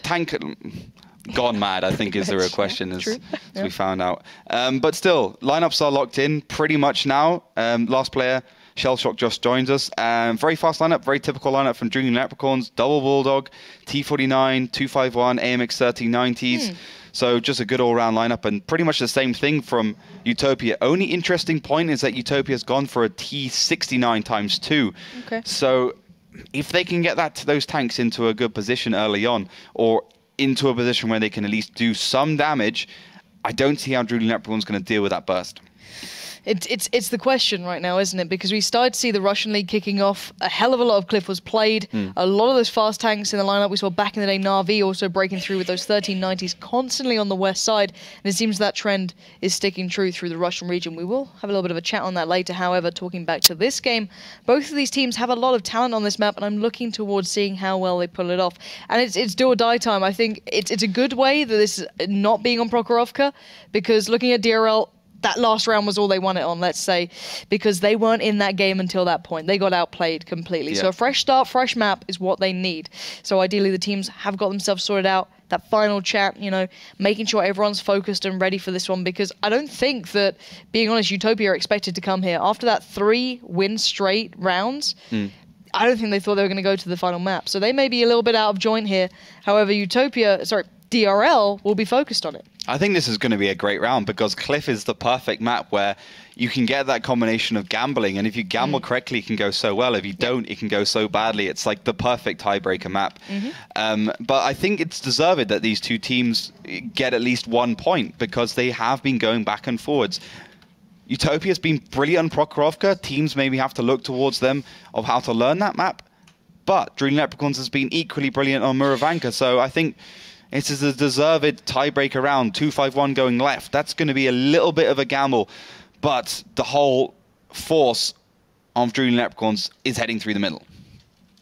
Big commitment here, and they may just go straight into a bit of a trap if they do overcommit, and they're holding the line now. If they keep pushing, they'll be picked off, because looking at Utopia, they're playing very passive actually and sitting quite far back. Jack gets caught, gets absolutely smashed already, down to half HP, and Wilkie close to getting caught as well. This is a dangerous start for DRL. You can see the HP difference really big in favor of Utopia, about 1.3k separating the two, and Utopia now go forwards. They got the T69 safe, they got the initial attack by Dreaming Leprechauns quelled, and now it's their turn. Yep.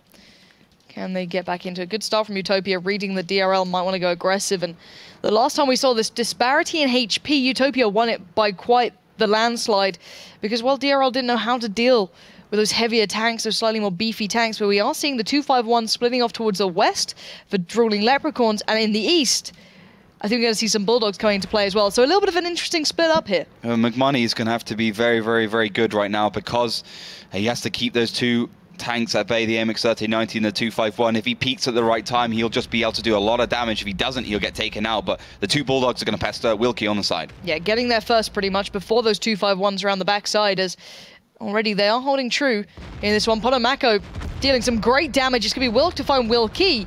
However, the push through from Utopia is going to start coming out, and they're going to clean up in middle. That 2-5-1-13-90 split has been negated. Yes, they lost out on McMoney, but look at the damage they're doing to the rest of DRL, and DRL are going so low. 3k, 2k now. It's being melted as Largo's on 4 HP.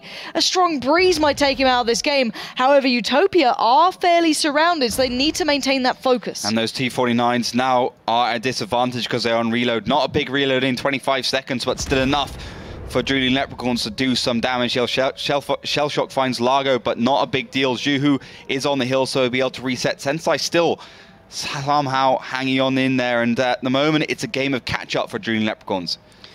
Well, here we go, DRL. Can you turn this one back around? The play from Utopia has been crisp so far, but Yuhu has a good shot there, but takes a bit on the front. Gonna wait for that shell to become available. Go for it. I don't think he's going to find an angle without Potomako, yeah.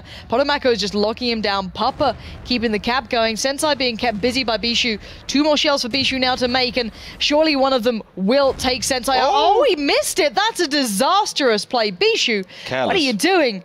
And well, the ram did come through, but didn't do much towards the extent of taking him down. But the cap is what is going here. A Message going to have to do that hero move again. Potomako doesn't hit it. Message gets it from the side. 2 seconds left. He's got to hit this one. Surely not. Just about again. Message being the player of the day. Surely 2 more shells to make. Getting one on the side as Bishu comes through, takes down Sensei. Message taking down the opponent. And this is just going backwards and forwards. Finally falls. But look at the numbers alive for Utopia. They could just throw bodies at this, surely. Yeah, Genti's the only one alive for Drooling Leprechauns, and he does miss that shell onto Papa. It's been a game of missed shells, but at the moment, Utopia have hit more. Genti does find Papa in the M41, but Muka finds a Genti, and it is Utopia's game. Utopia picking up a strong victory then at the end. It was very close all the way through that. We saw the starting map being DRLs, a massive Finnish flag just flying over that map for now. However, the second, Prokhorovka, very different. Very, very different. It was literally, you know, day and night with these teams. As soon as he got there, it seemed as though Utopia just woke up. They went, oh, I think we want to play now, actually. Let's start winning this one. They took it quite some way, and DRL almost had it. They were very close to having it, and they had the quickest round, so they actually got to choose the defending side on Cliff. They got to choose the side. I mean, the team that attacks the fastest gets to choose the side on the tiebreaker round, but perfect play by Utopia. They used those T69s. They knew how far they could get up the hill before they actually had to stop. They put them back. They put them safe. They knew that Drooling Leprechauns would go forwards aggressive at the beginning. And then once they staved off that initial aggressive movement, they put those T69s hull down, did some good damage to Jack. And then once they saw the M41 Bulldogs around, they saw that Wilkie was on his own and Sensei was somewhere up in the north. They thought, okay, so there must be 2 tanks somewhere else. McMoney found them, and then they knew they could overmatch. And Message, a bit of a hero at the end, but I think they would have needed a miracle to win that. It certainly came down to it. So nicely done, Utopia. You'll be picking up not the cleanest win, but a win nevertheless, a hard-fought for win. So congratulations, guys. They'll be sitting around that top 4 marker for at least now. I don't know how much that's going to affect the rankings. I can have a quick look towards it. They won't catch up GG well played, but they'll get slightly ahead of School Bus. So not the end of the world. However, they are starting to get into catching distance for teams like Kasna, teams like Wusa, teams like TCM. EPS may be a stretch. However, those 3, are, you know, they've got a chance there as well. So the less that, let's say, the top 4 pick up, points-wise, the closer it's going to get overall, and things can change. So that's going to be the biggest factor going into the next 2 games of today. So following this, you've still got TCM against Wusa, and then Kasna against EPS. So all of that can make things change here on the ranking. So can't wait to see that at the end of the play day. However, Game 1 is done. It was won by Utopia, so a nice win there for them. Melly, people at home, did they get it right in the end? No. What?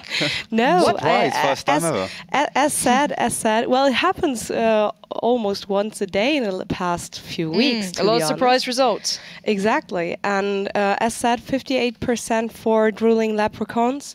And I don't know if actually people predicted that we're going to see the decider. So I will check that later. In the meantime, of course, as said, tell us what you're thinking about this matchup. Have you thought that this is going to be a roller coaster ride of ups and downs for both matches, for both teams? So just head over to Twitter, tweet us by using the hashtag WGLEU. Get involved. The Twitter community is pretty lazy today. I'm disappointed, people. Keep in mind, we're rewarding tweets of the day. 5 people will be chosen as the tweeters of the day, and they will get bonus codes by simply tweeting. So if you get lucky and get chosen as one of the 5 lucky tweet of the day tweeters, then congratulations in advance. I will announce them, of course, after the show. And in the meantime, I will set the vote for the next matchup live. So head over to Facebook. You should know where, at WGLEU, and get involved. vote for your team and predict the exact scoreline for this matchup in the voting app itself. And maybe tell me in the comment section below the regarding post, what do you think is awaiting us in this matchup? Will we see an upset? Will we see something special? Will we see something very close like we just witnessed? Just tell me what you're thinking. I want to read more from you people. It's making me sad that you're actually so quiet today. So I also see some tweets from the TCM players and Yukai, for example. Important game coming up. We need a win to have a good chance reaching offline finals. Yes, you do, buddy. So 5 more minutes and then I think your game is on, right, Ollie? Yes. Next match is TCM versus... Yep. Awesome. So people, as said, use those 5 minutes wisely. Follow us on our platforms. Get involved. Tell me what you're thinking. And I'll see you back in 5 minutes.